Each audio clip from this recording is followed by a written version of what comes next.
at the New York Press Association conference, upstate, over a game of poker. Bryan is a fun guy to play poker with, but be forewarned, when it's his turn to choose the game, it's going to be really complicated and there's going to be a lot of cards that are wild. Bryan is a lifelong Long Islander. He's lived in Lynbrook, Oakdale, Bayport, East Hampton, and finally Sag Harbor, where he lives with his wife Ellen and daughter Maggie. Bryan is the publisher emeritus of the Sag Harbor Express, a now 163-year-old newspaper, which he ran to great success and renown. The Express, under Bryan's leadership, was a multi-time winner of the Dorman Award for Editorial Excellence from the New York Press Association, an organization that he has led as their president. Bryan was also a founding member of the Press Club of Long Island's East End chapter, and he served as the vice president. Plus, he's been the president of the Sag Harbor Chamber of Commerce. Bryan will fact check me later if I got any of this wrong. Bryan is a true believer in the power of community journalism. He has traveled New York State visiting newsrooms to share the importance of broadening their range of coverage and rethinking how they tell their stories. He's also gone into local schools to speak about journalism and to help students produce their own papers.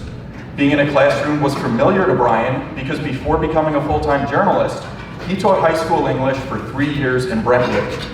His first professional gig in journalism was for the Fire Island Times as their restaurant reviewer.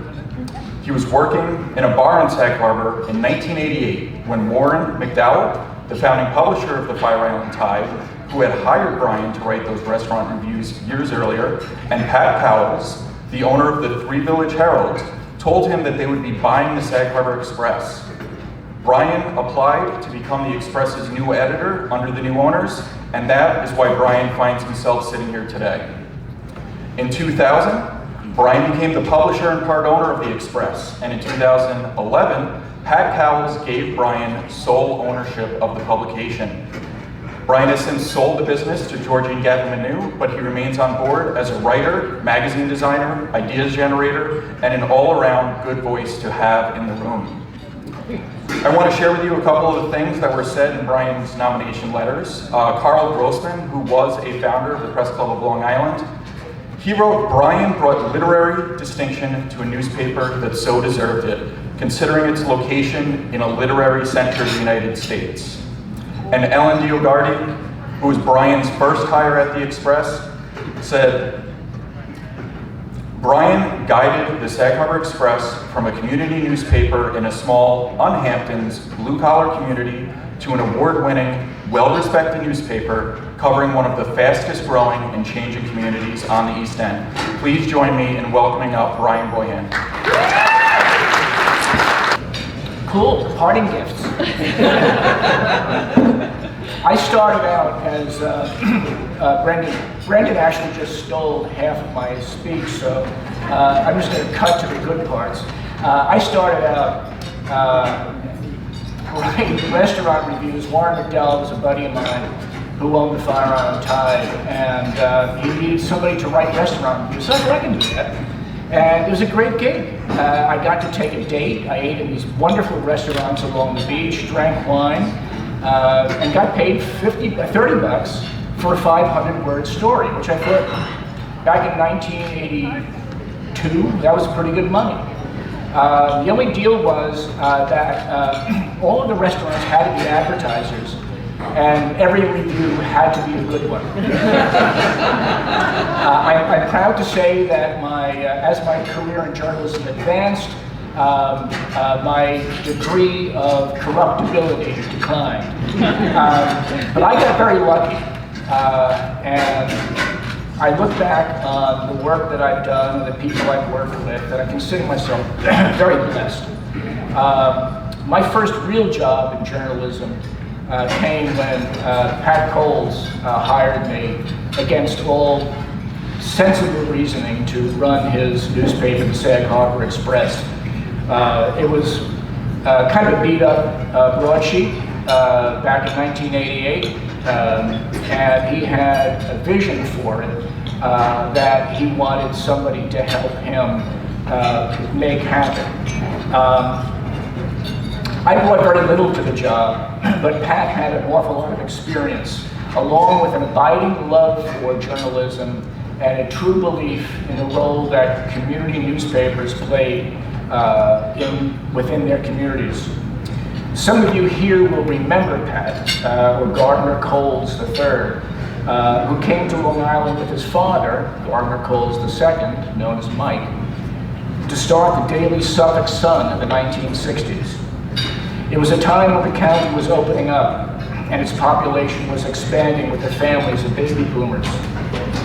The Sun's arc was short, but Pat found a home here on Long Island. He came from a newspaper family. Pat's grandfather had taken over the Des Moines Register when he saw the opportunity that railroads offered in developing a distribution and expansion of the newspaper across the Midwest. His father, Mike, had a great idea for a new magazine, so he started Look in New York City. And Pat saw an opportunity in the youthful community that was growing up here on Long Island. He bought the weekly Three Village Herald in Setauket, and for a time owned the Riverhead News Review.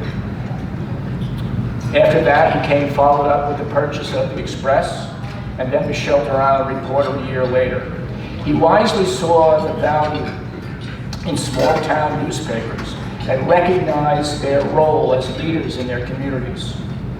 He showed me that it was really the small things, the details in community life that most resonated with readers. The births, the deaths, the weddings, and the intimate stories that a village has to tell that sets apart a community newspaper, a weekly newspaper, from its larger daily cousins. It was the truly local things that larger papers couldn't do, that a nimble community weekly could and should do, that would lead to success. It was telling the stories that others couldn't or wouldn't. I can't overstate the importance of those in leadership roles encouraging community journalists. In an era where there is an overwhelming number of sources of information, but so little of it accurate or unbiased, we need to ensure, for the sake of our communities, that there is a future for objective and truthful journalism.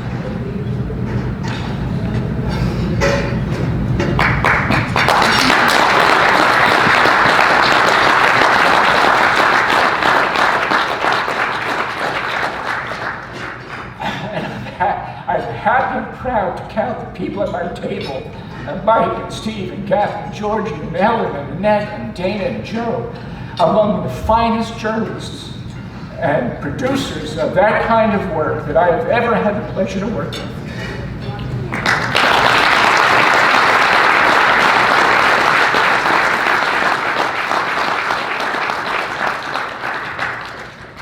But there were many other lessons that Pat taught me along the way.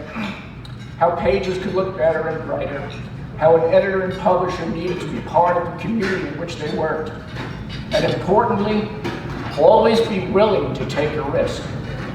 What's the point, he told me, if you're not going to take a chance? What's the fun? And I have to say, over the past 30 years, thanks to Pat, I've had a lot of fun.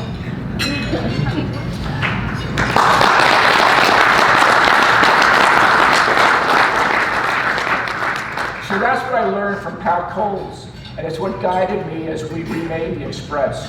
Whatever success I have achieved as a journalist, as an editor and a publisher, it is due to Pat's generosity and leadership. So it is my great hope that this organization will at some point in the not distant future recognize him and honor him for his commitment to Long Island and his dedication to community journalism. Thank you.